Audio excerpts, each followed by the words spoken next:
One Belt, One Road, what is that agreement that you've signed today? Well, it's just an agreement of New Zealand's support for it, and we hope that it underpins the opportunity for New Zealand firms to take part in what's by international standards, a pretty large infrastructure investment. We don't see it having particular implications here in New Zealand. Okay, so it's not infrastructure on the ground in New Zealand, it's more our companies helping them out overseas. Yeah, that's more the flavour of it. I mean, we have our own financing arrangements here in Dunedin, here in New Zealand. I don't know where that came from. We've got a big infrastructure investment program, and the Chinese banks who are registered in New Zealand focus mainly on trade flows, but they seem to be showing some interest in infrastructure investment, but that would be on the usual terms and conditions, competitive conditions here in New Zealand. China Rail's Memorandum of Understanding with the Northland Regional Council, is that anything to do with One Belt, One Road? Oh, look, you'll find the term bandied around and used in a whole lot of different circumstances just because it's the initiative of the Chinese president, and it's a way of them describing their economic ambition. So I couldn't tell you where it crops up or doesn't crop up, but in Northland, any help that they can get there for their development is going to fit in with the government support that we're providing. Is the government aware of it? Were you aware of up in Northland? Do you know anything about the deal? No, I don't know anything in particular about it. No. Is the government in discussions about a Chinese firm helping to build or building the city rail link? I'm not aware of the detail of that. The government is heavily involved with the city rail link and increasingly in the commercial processes, but I'm not aware of who the participants are. I would imagine that, it will be the case that that'll all be conducted as a pressurised commercial process designed to get the best deal for ratepayers and taxpayers. Was it raised in the discussions with the President? No, it wasn't. Premier Li was suggesting that the island building in the South China Sea that China is doing is to do with their 21st century Silk Road as part of their One Belt, One Road policy. Do you think the installations that are being built in the South China Sea are commercial for use of private people, private companies? Well, look, our position remains unchanged. We expect any differences of view there to be resolved through the application of the international rules. We know it's a sensitive issue between New Zealand and China, and we don't think it'll have an impact on the rest of the relationship. But that's New Zealand's expectation hasn't changed since those disputes started. Did you talk about the Trump presidency and what that might mean for Chinese leadership in the region?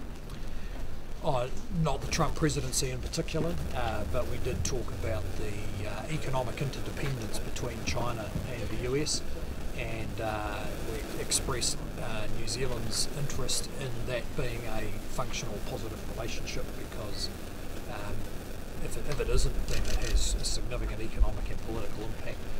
And of course, the Premier is an economic expert. He fully understands the nature of the connection between the US and China, and I think very clearly understands what's at stake in the quality of that relationship, but there wasn't any specific reference to the Trump administration. Did he talk about a long-term view of wanting to join TPP if it survives?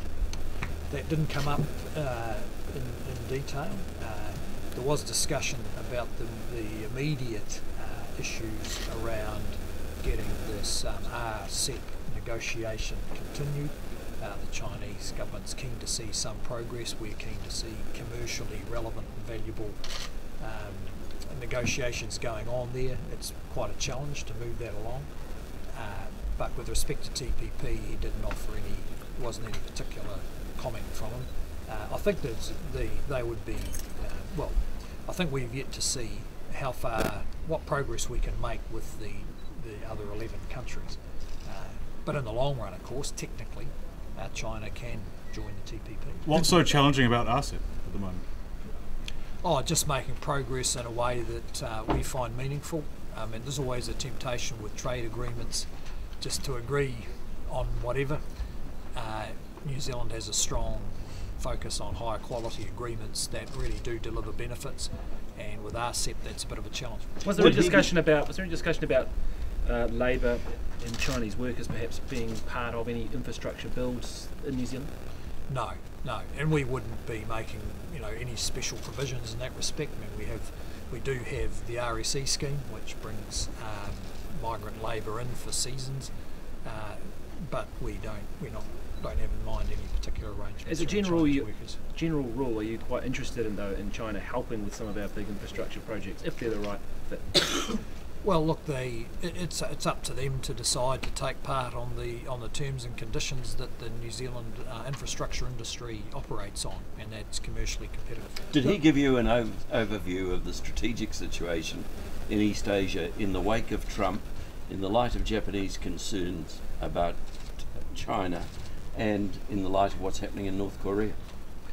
Well, there was some discussion about around North Korea, and the Premier simply expressed the desire of the Chinese to maintain the kind of stability that has fed the economic growth that's benefited everybody.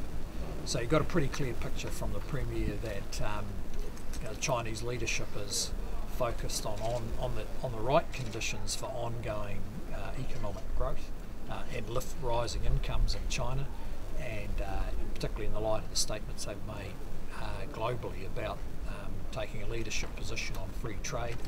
I think it was quite a positive description of what they want to achieve. But I'm talking about the strategic situation in terms of the nuclear situation, in terms of the military situation in the region. Did you discuss that?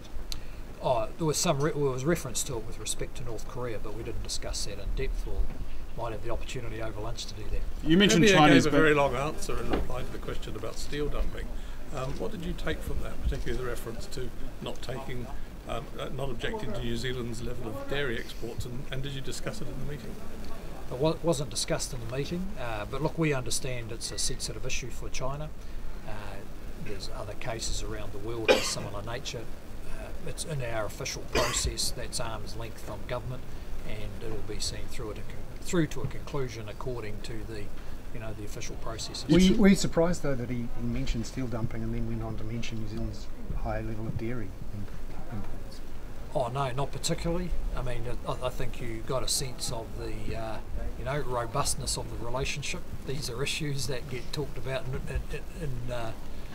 pretty testing ways, and that's as it should be. You mentioned Chinese banks in there in terms of helping fund New Zealand infrastructure. Was there any talk about them expanding their presence in New Zealand, or any talk on the residential side as well? We've seen them ramping up residential mortgage lending here as well.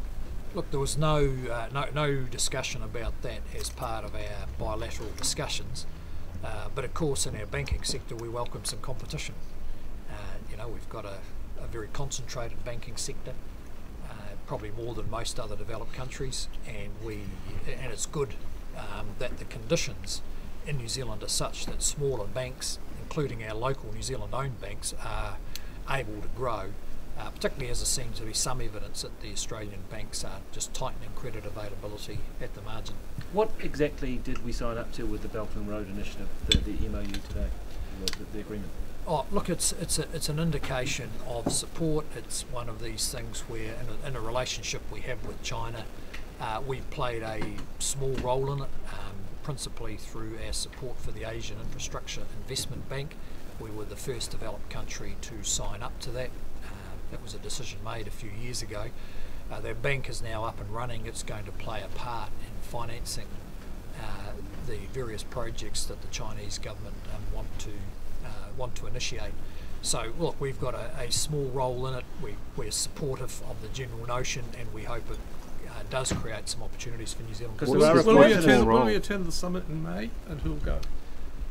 We've agreed that Minister Goldsmith will go to the summit in May.